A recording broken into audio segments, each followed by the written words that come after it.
Hello Shed fans! Normally our videos are scripted, structured board game reviews. Today is not that. Today is about something a bit more wholesome, a bit more healing. Today I'm going to get rid of half of my board games. Probably the question that you're asking yourselves right now is, why? And the answer is actually pretty simple. I am not a collector. I don't like to keep things around, especially if I don't enjoy them very much. And since my job is being a board game reviewer, A, I get a lot of board games sent to me, and B, I don't always enjoy them. In fact, most of the time I don't enjoy them. I tend to keep around only the games that I really like. But since the pandemic started, we've been very busy and I haven't had as much time to curate my collection, and I sort of let it go. As a consequence of which, of course, there are now too many board games.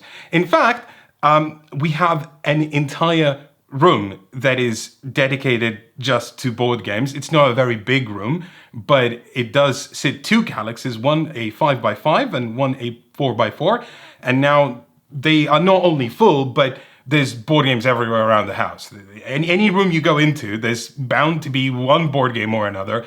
And of course, there is a total of 236 board games in this entire house, which is too much. So I decided what I'm going to do is in one fell swoop, get rid of half of them, which is 118 board games. Another question you might be asking yourselves is, Evka, what do you do with the board games you get rid of? And that's a really good question. I don't like being wasteful. Just because I have board games sent to me for free, I like to make sure that I repurpose them correctly. So first of all, any review copies that we ever get sent, we don't resell because that wouldn't be ethical. And also any board games I get rid of, I like to make sure that I get rid of them locally, if that makes sense. Meaning I don't post them anywhere, which is more environmentally friendly, but also I know that the local board gaming community will benefit from that. And that's very important to me. So when we used to live in Harpenden, I used to donate my review copies to a local board game club where we would raffle them off. I don't live there anymore, and since I moved to Nottingham, the pandemic started, so I haven't found a local club, but I do know of a board game cafe called the Dice Cup, which is where I have been periodically donating my review copies, and I have messaged them and asked them, would you take on half of my collection? And they have agreed to do so. So that's good. This isn't a surprise to them. They are not like watching this video and going, oh my God, we have to take 118 board games. Well, yes, you do, but also you already know about that. So don't worry about it. There are some that I'm not going to be donating to the Dice Cup because that wouldn't just make sense. 18xx games, I don't think are games that a board game cafe can take advantage of. And I'll be sending them to my friends who play 18xx games. And also there's one instance of Arkham Horror, the Living Card Game, which I have bought for a lot of money because it was a big collection, and I have since increased that collection. And this is, by the way, if you haven't listened to our podcast, also just to let you know, the word that there isn't going to be the Arkham Horror LCG Part 2 video. If you want to know more about that, there's a link to the podcast where we discuss that in the description, and you can find out why. But I am getting rid of that, but I am going to sell that because that is a lot of money. That's way too much money. So I'm not donating that. But everything else is just going to the Dice Cup, and that's that. Finally, some rules. This is not exactly 236 board games that I own. In fact, what I did is I counted the number of boxes I owned, and I had to make some weird maths there. For example, all of Keyforge counts as just one box, because if you start counting each booster pack individually, then it becomes very unfair to the other games. And some games, like Too Many Bones or the Arkham Horror Collection, which take up an entire Calyx cubby, I'm counting them each as 4 games, because an average of a Calyx shelf is 4 games. So each of those count as 4.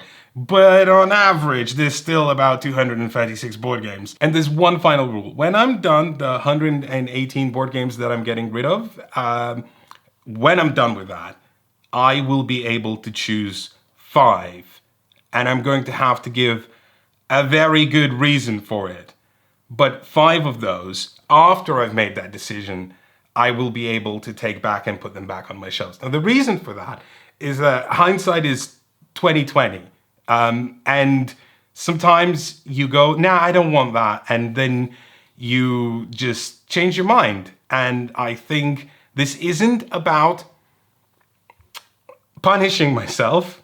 This is more about coming to terms that some things just have to go. And I want to say a few things about why I'm doing this as a video, because I think a lot of us can get into that collector mindset and start thinking, oh, this game, I love this game. I'm going to play it one day, or I will be showing this game to people, because it's a great game and you never do. And you never do. So I want to less inspire people to just, get rid of the board games, but more learn to love the board games that you really, really love. This is a fruitful exercise, and I'm not saying that you should do this at home, because I am filming this actually after I've already done it, and I can say that it ended very painfully. But because some parts of that can be quite healing and wholesome. So without further ado, this is me getting rid of 118 board games. Let's start getting rid of these games. Okay, well, roll visit. First one. I can't get rid of this. Okay, we can't get rid of this, or that. Some were really easy to get rid of. They are just second editions of games we already have. We have The Crew and The Crew Deep Sea Adventure, or whatever it's called. And the second one is just much better and pretty much the same game, so getting rid of that was easy. Great Western Trail, first edition, second edition. Sure, Great Western Trail, second edition doesn't have the expansion, but that's fine. That expansion will come along, and I enjoy the new artwork and new production a lot more, and a little balance tweaks that I started to feel now. So yeah, that was just, out, gone. 24, 25, 26, 27, 28, 29, 30. 30. So far? So far. And our target is? 118. It's also incredible how the pandemic affected my perception on what games I want to keep and what games I don't. Captain Sonar is a game I thought I loved for a long time, specifically because it does something that other games don't. 4 versus 4, real-time battle, submarine. That's amazing, right? And it's a popular convention game.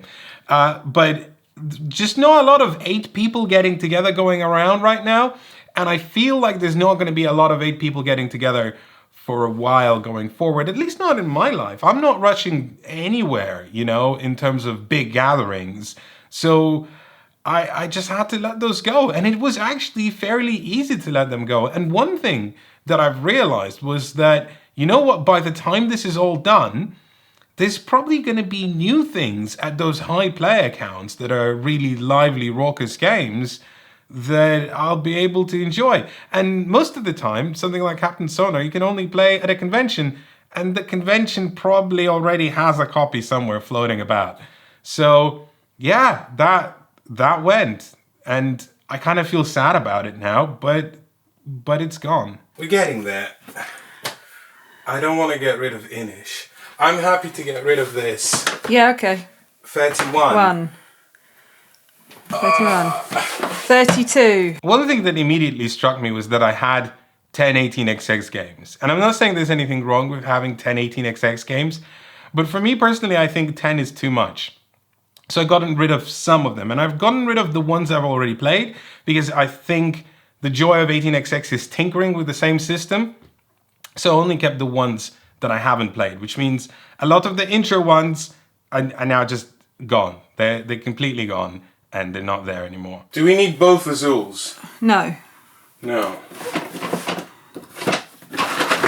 38. 38.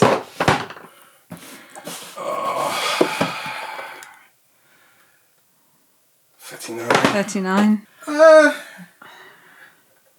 I don't know what to do with this. But as I was doing it, I've noticed that a lot of it became very easy from the beginning. Like, there were games that I thought I wanted to keep, like Root or Pax Pamir. But when it came to me just taking them off the shelf, I did it immediately. And I realized, I know some people are going to be upset by this, especially when they're going to see what games are left and what games I've gotten rid of. But taking some of them off was just like taking a weight off my shoulders. I was like, no, I realized I actually didn't want to have this game. And a lot of it was also really easy to get rid of because they were just sort of hanging on. And I just went, yeah, okay, I don't want that, or I don't need that. And that was the start of it. So it started really, really well. I was like just taking games off and going, no, I don't need this, I don't need that, I don't need this, I don't need that. And they were just going, right? And then when there were about 36 of them left, I think I hit a pretty hard wall. This is getting harder. This shelf is really good. There's just a lot of things I like here. Not much I want to get rid of. I am genuinely torn. I don't know what to do. It's important to know that some of the games we are keeping purely because they are for work. They are review copies or games we bought that looked interesting and then we haven't yet gotten around to trying them out. And there's quite a few of those. And you might be going like, why are you keeping Monumental, for example, over Agricola? Surely Agricola is a better game than Monumental. And the answer is, I don't know. I haven't tried Monumental yet. So part of my job is to try different board games. Not part of my job, like a really big element of my job is to try new things and compare them to the wealth of knowledge I've accumulated and then increase that wealth of knowledge. So I just, no matter how good some games are, they're not going to stick around. When I feel like I'm done with them, I am done with them. They are gone. And so that was pretty easy. Some of these were really, really easy. And if you're upset that I am getting rid of them and you're upset that I'm keeping some of them, well, you can't be because I'm not allowing you, because I'm not allowing myself to be upset by it. We got this for our wedding, remember? Yeah. Do we get rid of a wedding present? No. No, okay, we can't get rid of a wedding present. Or can we? It's worth noting that this isn't just my collection, this is also Elaine's collection, and we sort of did this together, so we made decisions together. A lot of the time we're pretty much in sync on this, but there were quite a few times when I picked up a game and Elaine went, no! Thing is, we don't know with that Race for the Galaxy if that's the only thing keeping us married, you see. I'll take the chance. But when we hit that last 35, that's when things became very, very difficult, and I had to make concessions. So one painful concession was getting rid of Race for the Galaxy, which is an old battered up copy with the first 3 expansions in it. And I didn't want to get rid of it because not only was it a wedding present to me and Elaine from our friends, but also because it's, I think, the first modern board game that we had, not played, but had. And that made it very special. But I realized that I just don't play Race for the Galaxy, and it's weird to keep hanging on to it. So that went. 1775 Rebellion, we kept for sentimental reasons, even though we just don't play it anymore. But it's the first board game we have ever reviewed. That's also gone. And then there were games that Elaine was hanging on to for sentimental reasons, like Mastermind or this old beat up copy of a roll and move Alice in Wonderland game. And I was sure those games were going to stay because of how much sentimental value Elaine has with them. And she also made the sacrifice when the numbers started going really slow and we started looking at all these board games that were kind of amazing. That's when Elaine made sacrifices and said, no, you know what, they can go. There's not a lot of board games left, Elaine. I will be honest with you. There are not a lot of board games left. Let's play through the unlock really quickly and then we can get rid of No, that's not how this works. That's not how this works. That's the whole thing about this not working that way. just has to be ruthless. There's nothing left. Not this. Why do I have to get rid of 20 more board games? There's nothing left. We can get rid of the used copy of King's Dilemma and just keep the unused one. So what are we going to do with it though? So what's that? That makes it 23. 23. 22. Legacy games, which are nearly finished or have been started but are not going to be finished. They are going to have to be recycled. Those weren't words, but you understood what I meant. It's just very unfortunate, but sometimes there's just no out. I guess there's a downside to legacy games. You cannot replay them, meaning they become waste when you're done, which is, I think, something we're all being a little bit more aware of right now. What about Gaia Project? Funny. What about now boarding? I know. No, but right. When are we going to play it again? Whenever there's a person over. I can't either Watergate or Targi. I've gotten rid of almost everything I own. I feel like I've not got anything left. Yeah, I know. Do you really want to keep both brasses? Yeah. All right. Yeah, I kind of do. Okay. Watergate. Oh, wow. Wow. With the upgraded bits. Making sacrifices, Efka. One more game. One more game. No!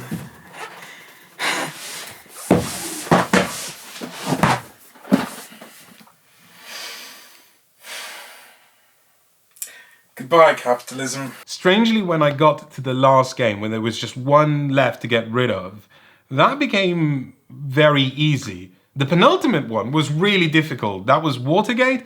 I did not want to get rid of Watergate at all.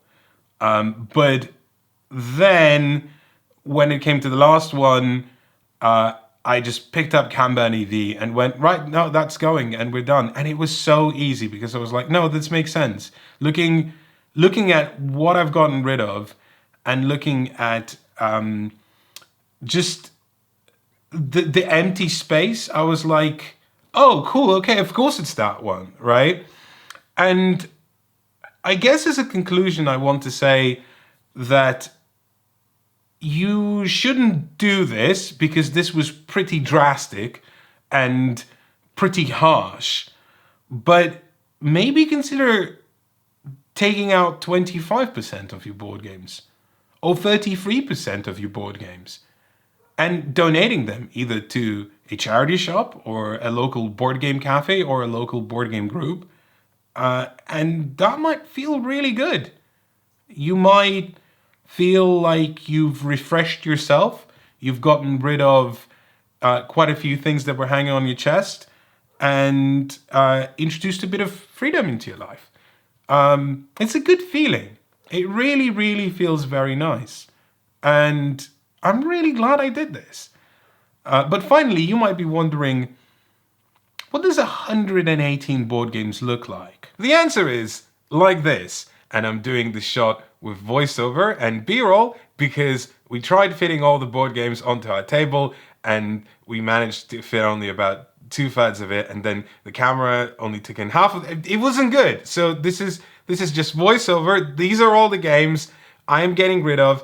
They're going to the dice cup, and then after that, I won't have them anymore, which feels weird, feels like a relief, but also I'm kind of like, I'm not sure I want to let some of these go. That's why I am keeping 5 of them, and you will find out what they are after a word from our sponsors. This video is sponsored by Skillshare, the online learning community with thousands of inspiring classes. What kind of classes, you might ask? Anything you want to learn. Skillshare has classes on a broad array of subjects, from caring for a houseplant, to caring about sprucing up your photography skills, to caring about how your living space looks and wanting to do some gentle interior design, but not knowing how to do interior design and wishing you knew where to start. Skillshare is where you start. I'm just not particularly good at visualizing things. I am a creative person, but my skill set is writing. but I do want my living room to look nice. So I've tuned into Emily Henderson's class, Style Your Space, Creative Tips and Techniques for Interior Design. On Skillshare, every class is structured and designed to be specifically a good source of learning. I have a curious mind, and when I start watching one, I know I will come away with more knowledge. Plus, there's subtitles available in Spanish, French, Portuguese, and Dutch, which is nice. I like that. If you'd like to join Skillshare, it's less than $10 a month with an annual subscription, and the first 1,000 of you to click the link in the description will get a 1-month free trial of Skillshare Premium so you can start exploring your creativity today. This feels like a mistake. Not the getting rid of board games, the 5 I'm keeping, because any 5 I'm gonna pick are going to feel like a mistake, because what if I'm keeping the wrong ones? What if I don't actually like these?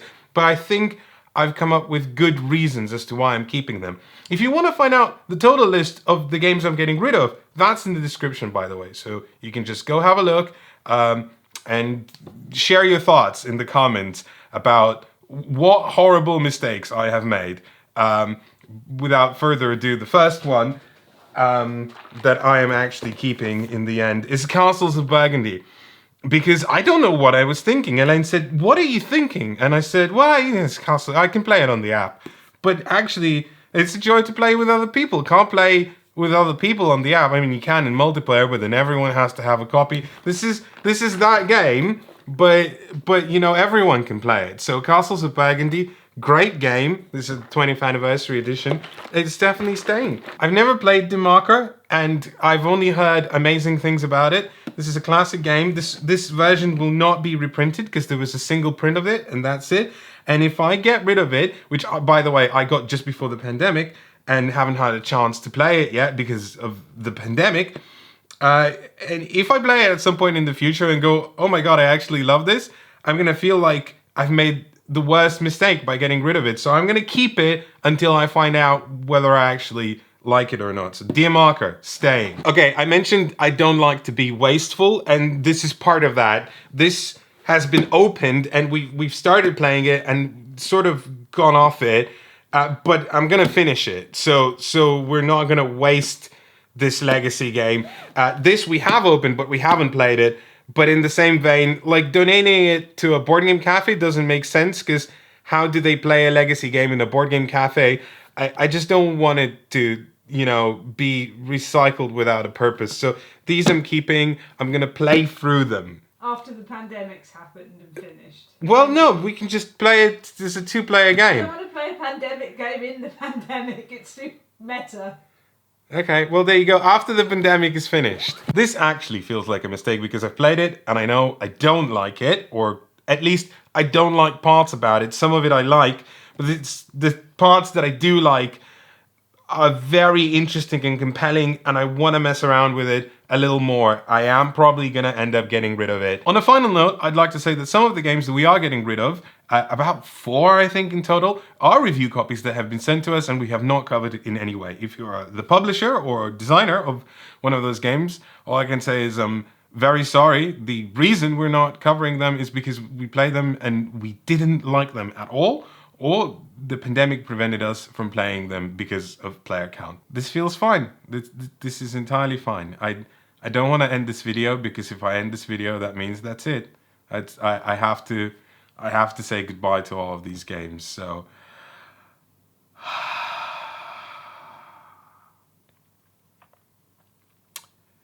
goodbye.